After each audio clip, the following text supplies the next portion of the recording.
Hey, you're keeping company with Connor, and you're listening to another Town Square Spotlight. You know me, I've had a number of musicians on, and it's really cool because, you know, as an aspiring musician in my own right, trying to get out and around the area, it's awesome to learn and hear stories from other people. And this person right here can't get much better than this. We have Nashville Hall of Fame songwriter. He's worked alongside Ringo Starr, Reba McEntire, Christina Aguilera, Kelly Clarkson, and so many more. And he got quite the career and life for himself. Today, we're speaking with Gary Burr. He's got his debut novel, I kept saying album ahead of the time, debut novel, Reunion. It's a rock and roll fairy tale, and it's centered around what if the Beatles got back together. That's so cool just to think about. That's a wonderful thought process. Hey, he's worked with Beatles, so he's got a really good perspective on this. I'm going to shut up now. Gary, how are you, my man? I'm good. How are you doing? I'm doing great. As I said, I'm getting to speak with you today. And yeah, as a songwriter in my own right, this is an honor to get to speak with you today. So thank you so much for being here. Thank you for letting me pick your brain. And before we get into the novel, let's talk about just you as a musician. What were your inspirations? How did you get started in this business? What told you you had to be a songwriter? Well, I know this is dating me, but I went to the original Woodstock. Oh, beautiful. I was at Woodstock. I was working for my dad. My dad was an electrician, and I was working as an electrician, as an apprentice. But in New England, where I'm from, mostly you go into whatever business your dad is in. You know, you keep it generational, you keep it going. And that was the plan for me. And I sat in the mud at Woodstock, and I really did realize that the guys down on that stage were going to get a lot more chicks than electricians. So I was sitting next to this guy that I only knew because he was the only guy I could find that was driving to Woodstock. But it turns out he was a drummer, and he and I became best friends, and we came back to town, and we started a band. And this band we played all Beatles songs and Bird songs and Stones. And at one point, we all realized that the guitar players in those bands wrote the songs. And I was the guitar player. So they all turned to me and said, "You're supposed to write our songs." And that was the whole reason I felt an obligation. I didn't want to let them down. So I started writing just awful songs that were just ripping off the Beatles or Neil Young but eventually, I got better at it until finally I wrote a song that ended up being recorded and ended up being on the radio. And I've never had to pick up a screwdriver or a pair of pliers since. Unless I do it just for the fun, Connor, just for the sheer fun of it. Just the sheer fun of it. Those home projects that you just want to do yourself. I love it. But that is so cool. It's funny. Actually, my first radio gig, it was for the 50th anniversary of Woodstock. So I got to interview a bunch of people who were there. So it's just kind of funny now that I'm getting to speak with you now. It's like kind of full circle for me. That was like the first big project that I worked on. Not many of us left. But that's so cool that you were there and that this was a big inspiration for you. I would imagine. It was. I've been to Bethel Woods so many times. Obviously, we're located out of the Hudson Valley here. So, we have Bethel Woods right here. We give away concert tickets all the time to that. And I feel you on the whole New England thing. Like, both sides of my family originated in Boston, Massachusetts. So, yeah. So I feel you on that, and that was very much the same when it came to my family. So it's cool that you're able to break out, create this new thing for yourself. So you said you recorded that song, got on the radio, you have this band with your friends, but when did this become a turn towards songwriting for other people, and when did it become a turn towards working in Nashville to lead you to become this Nashville Hall of Famer now? I wrote a couple of songs that the guys in my band said, these could be on the radio. You should try to, or you could have a record deal. You should try to get a record deal. So I went down to my music store downtown in Meriden, Connecticut, and I copied down the addresses of 11 record companies. And I sent off 11 reel-to-reel tapes, like on that machine that you have sitting behind you, And I sent off 11 reel-to-reel tapes, and I got 10 rejections and one letter from a guy that worked for CBS saying, there's something here, come and see me. And he got me a record deal. Wow. And about 2 weeks after my album came out, the record company went out of business. Oh, no. I didn't say he got me a good record deal. I just said he got me a record deal. So we basically said, let's get you another record deal. And in the meantime, this is him talking. He was in New York. Why don't I see if I can, get somebody interested in recording any of these songs, as with you just as the writer. So basically being a songwriter for hire for other people was a stopgap measure, waiting for me to get my big record deal again. And now, 40 years later, I'm still waiting for that magic record deal. It's coming. I'll tell you a funny story. It's coming. I went to Nashville. When I moved to Nashville, I put a band together and I went there to play showcases where you invite all the A&R people and you play a showcase and hopefully somebody signs you. And I went to Nashville still dreaming about that record deal. And I had a great band, and I was just getting nowhere. So finally I said, I'm going to do one more. And I played one last showcase at the Bluebird Cafe. Oh, classic. And at the end of the show, the lady from Warner Brothers was still out in the audience. She was still there. And I got excited and I went and I said, are you here for the reason I think you are? And she said, absolutely. I would like to have you introduce me to your background singer. And she got a record deal, and that's how Faith Hill got her start. Faith Hill? Really? Yeah, she was my background singer in my band when I was trying to get a record deal. It almost worked. Oh my God. I just should have been prettier. I should have taken the time to do a little more hair and makeup, and I think it would have been me, but not her. But oh my God. Wow. Help break Faith Hill into the business. Jesus. Yeah. But come on, you can't say that you haven't had an incredible career of your own. As I said, just the few names that I just read off right here: Ringo Starr, Reba McEntire, Christina Aguilera, Kelly Clarkson, so many more. That's an impressive repertoire of people to be able to work with, and music legends all in their own rights. So let's talk about that then. As a songwriter, like, how do you go about? Well, here, I'll back it up a little bit. What was it like to pitch songs back then when you were starting out, and what's it like to get songs pitched now for you now that you have this repertoire and you have this credibility behind you?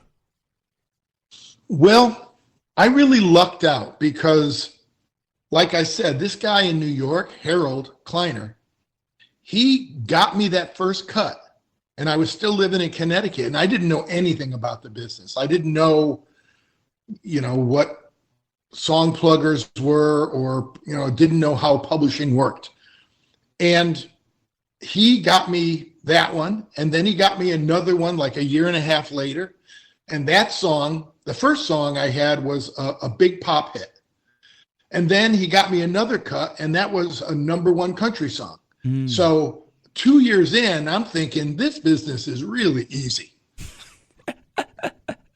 And then I got another hit, and then I got another hit, and that was all still living in Connecticut. And then I moved down to Nashville and signed with a real publishing company.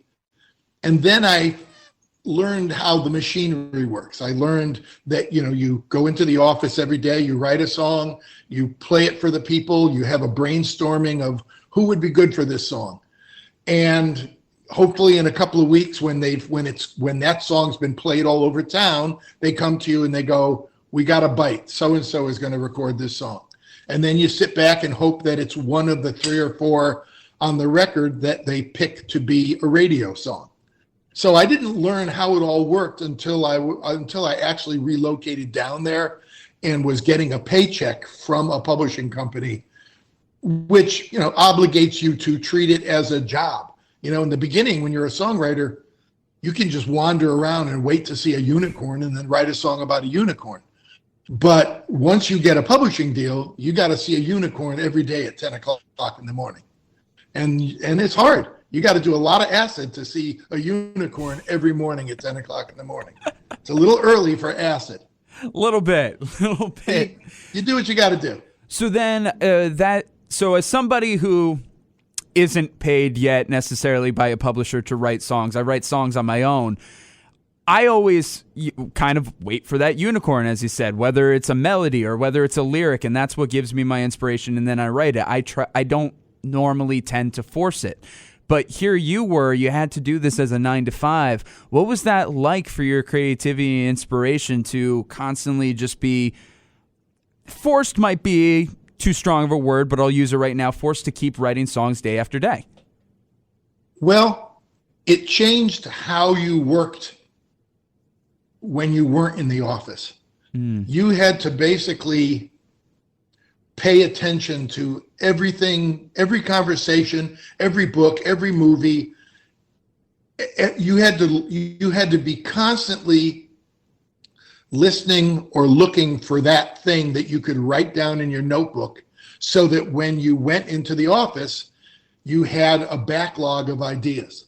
You know, it's real rare that I just ever would go into the office and go, I don't know, what am I going to write about? I have a book, and you look through it and there's, 100 different things. My friend Don Schlitz, who wrote The Gambler, he said, if you just listen to people talk, you get 50 song ideas every day. But we're too busy thinking what we're going to say, so we're not listening. And so, you're a songwriter. We read books different. We watch movies different. We have conversations. We're different because there's a hunk of our brain that's always going, ooh, that's a good idea for a song. Hold on one second. Yep. And you're writing it on your phone. Yep. And that's all this stuff. Yeah. So I'm many sure lyrics. you have 50 ideas in there. So it's real nice if you walk into the office and you pick up the guitar and you play a little something and go, oh, that's cool. And all of a sudden some words spill out and they make sense. But on the days when that doesn't happen, there are days when you're inspired and there are days when you're a workman. And the days when you're a workman is the change in my attitude that I had to develop by moving down to Nashville. I had to learn to not be a strictly inspirational songwriter. I had to learn how to earn my money. Yeah. No, that's very fair. And one thing that you mentioned right there was how, like, when you really listen, I feel like some of my most authentic songs are the ones that are just literally came out of a conversation or a phrase that I use every single day. One of my recent ones, I won't hold on to this too long, but my girlfriend and I were long distance. And we keep saying, one of these days we'll get to do this together. One of these days we'll get to do that together. And one day I was so sick and tired of saying one of these days. I hate this phrase. And I was like, wait a second. And then I started writing, and I wrote down a song in like 30 minutes, and I'm recording it now for my next album, and I love it so much. So Great. Isn't that great? Yeah. But it's crazy how certain things like that will come out of it. But yeah, if you listen and pay attention to the day-to-day, it's so authentic to you. It's so authentic to other people because it's just something that's out there in the world. Big time. Absolutely. And once I was down there working for a publishing company, part of their job is to network me with other people. I was about to ask about collaboration. And people, yes. Nashville is a real hotbed for people, for pop people. Pop people love to come to Nashville because it's known as the songwriting town. So when they want to do an album, they come to town. So I was always getting, put together with some really cool people. Melissa Manchester would come to town. Richard Marx would come to town. Oh, God. And Richard Marx, he's buddies with Kenny Loggins. Yep. And so Kenny was going through a divorce and he wanted to write a divorce album. And he said, I'm going to go to Nashville. And Richard Marx said, well, if you go to Nashville, you should write with Gary Burr. Wow. And part of it is just because I don't care what we're writing. if we can't have fun doing it, I like to have a fun day, whether we're writing about, I don't care if we're writing about tumors. I want to have a fun tumor day. Yeah. And that's what Richard liked about it and recommended to Kenny. Kenny came to town. We wrote a bunch of an album, wrote these really sad, tragic divorce songs, and laughed all day doing it. Wow. And then he calls me up and he says, let's start a band.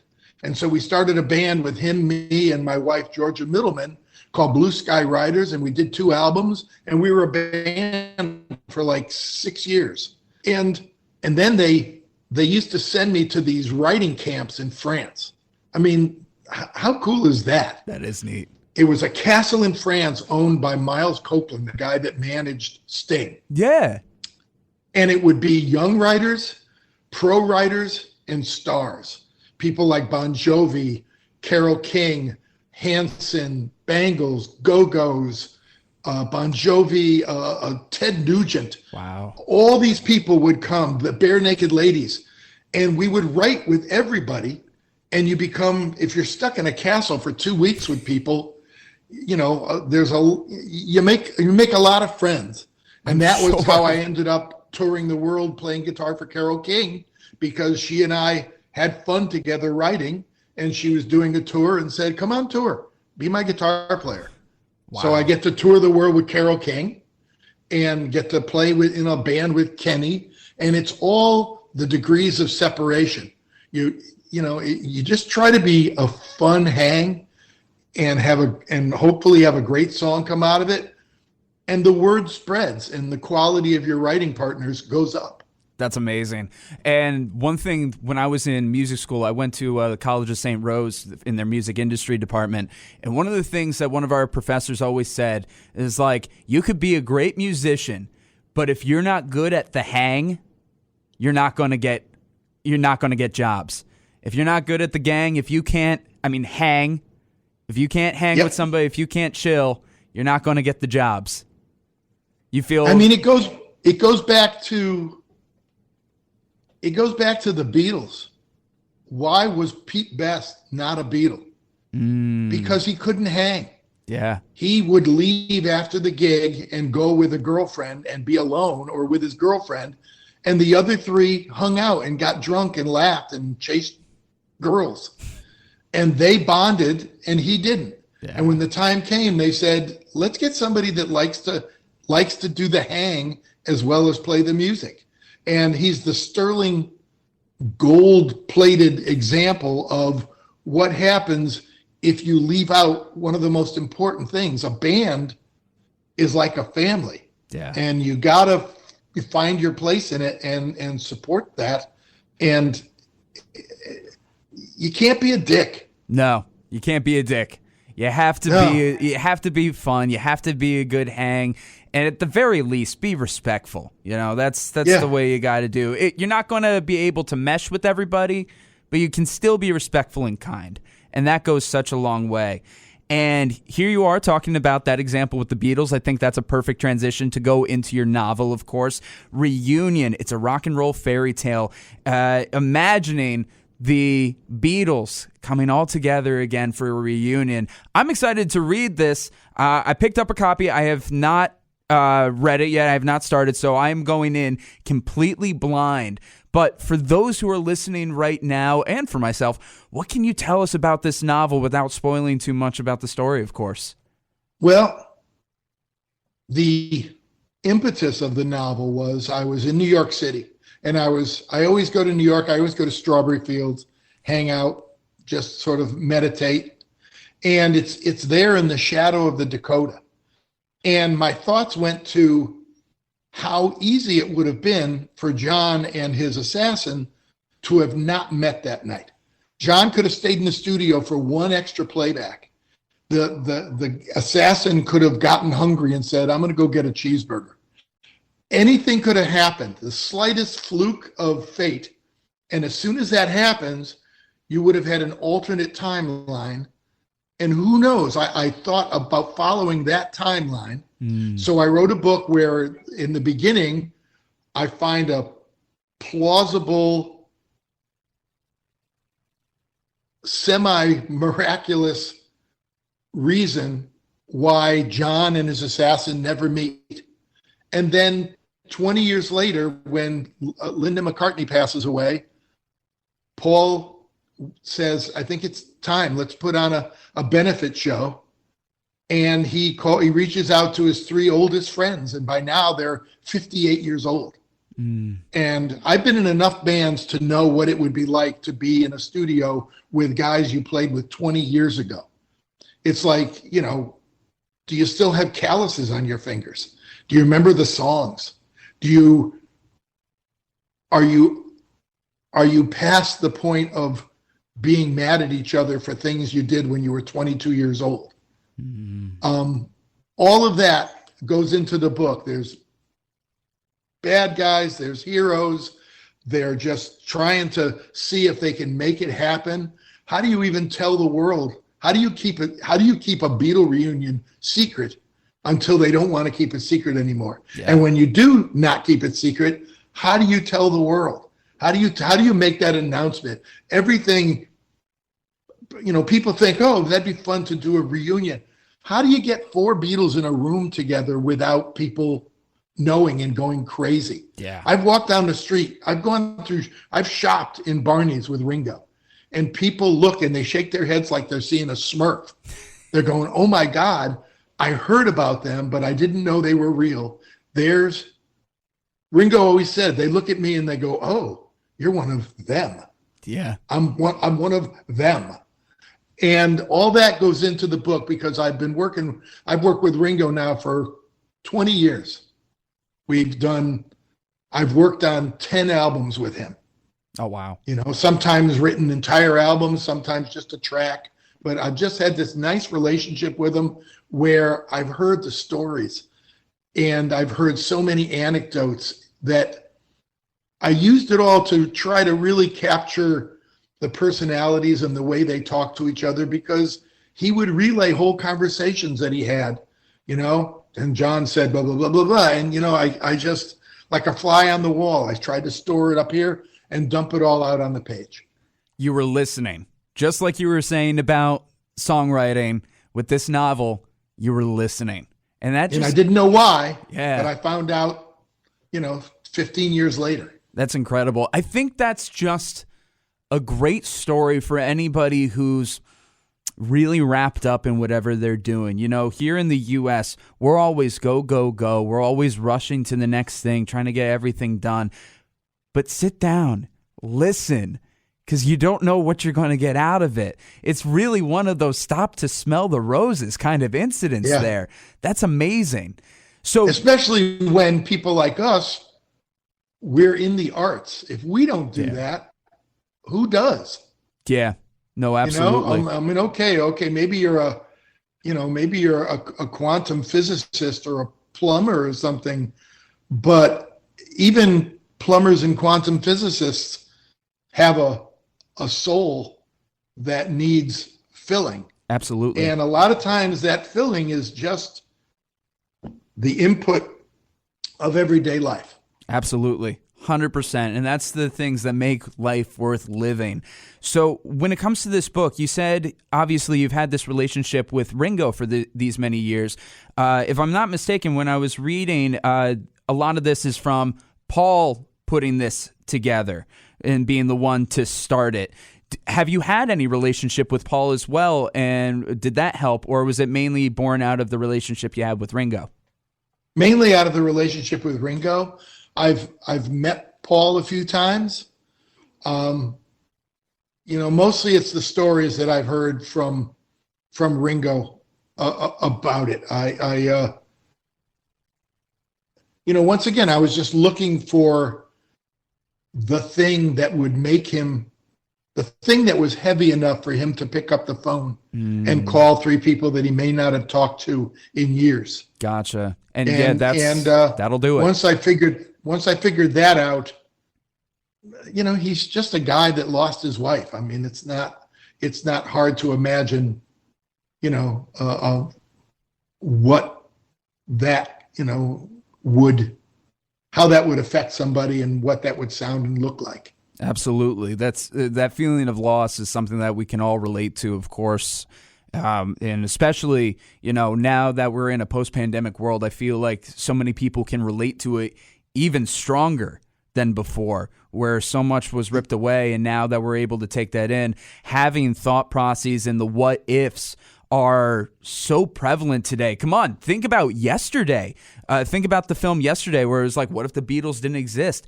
That's a groundbreaking film. And then you got a lot of movies today focused around like the multiverse and what if you took the wrong step and then it created this new timeline. This is perfect. It's fascinating that kind of alternate timeline, sliding doors kind of a thing of you miss the subway car and everything is different. Yeah, absolutely. And the fun thing is I like to think that these are my Beatles because they're in a world that I created. But in this world, my Paul, one of the things he insists on is he wants him and John to sit down and write a new Lennon-McCartney song for the reunion concert. Wow.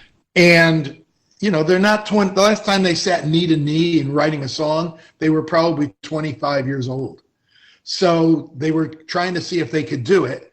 And what I did was I wrote the song. Mm-hmm. And at the end of the book, there's a QR code where you could hear the song that I wrote to be the song that Paul and John wrote. And on the song, Ringo's playing drums. Amazing. What's the name of the song then? It's called Peace and Love. Peace and Love. Perfect. Yeah. I love that. That is so good. Now, Gary, I've held you longer than I originally told you I was going to hold you. So thank you for very kindly putting up with me this entire time. Where can people find the book and where can people find the song then? The song is in the back of the book. Yep. The book is on Amazon, doing very well. Just go to Amazon and buy it. If you would like an autographed copy, you go to my website, Gary@GaryBurr.com, and I can get you I'll send you an autographed copy. It's just Amazon. You get you can get an ebook. I've got an audio book where I read the audio book. I put a disclaimer at the beginning, Connor. I said, look, we all know what they sound like. I can do a crappy imitation of all four of them. John and Ringo sounded like, oh, thanks for coming. And Paul's way up here. And George is there. You can, and I just say right off in the beginning of the audiobook, I'm not going to do that because I'm going to sound stupid. All four Beatles are going to sound like a guy from Connecticut. I'm sorry. That's the best I can do. So I did the audiobook. You could buy the ebook. You could buy a paperback. It's a whole new world. I'm used to writing 3-minute songs, and this is a 300-page novel. But it's a treat, and I hope people enjoy it. If you're going to start reading it, I'm warning you, don't start before bed because you'll be up till 5 a.m. Fair. I will admit I typically read before bed, so thank you for warning me on that. And hey, as you said, this book is doing very well. It's reached number 1 on new releases on Amazon, so that is pretty good. So I'm excited to get into this, and I'm sure other folks in the Hudson Valley will be really excited to get into this as well. We're going to have all the links and information in the description of this episode, so you're not going to have to go very far. Peace and love, everybody. We're going to just keep it chill with that. Gary, before we totally wrap up, do you have any last little nugget for the Hudson Valley audience today? Last little nugget, just that, I'm just a lucky guy. I've had every one of my, dreams from the mud of Woodstock pretty much come true. So this book is kind of like the gravy on top of a really good chunk of meatloaf. And I know I just compared my career to a meat and three, but sometimes, sometimes you do. It's just, I've had a blast writing these songs. I've had a blast writing the book, just trying to stay creative. And I hope people enjoy both things. I've got a new song on Kenny Chesney's new album. Oh, okay. Check that out, called Wherever You Are Tonight. So I'm still slugging it out down here in Nashville, with the 3-minute creations and slugging it out on Amazon with the 300-page creations. So I'm somewhere in the middle. I'm having a ball. That's amazing. Gary, thank you so much for being here on this Town Square Spotlight. This has been amazing for me, so thank you very much. Thank you, Connor.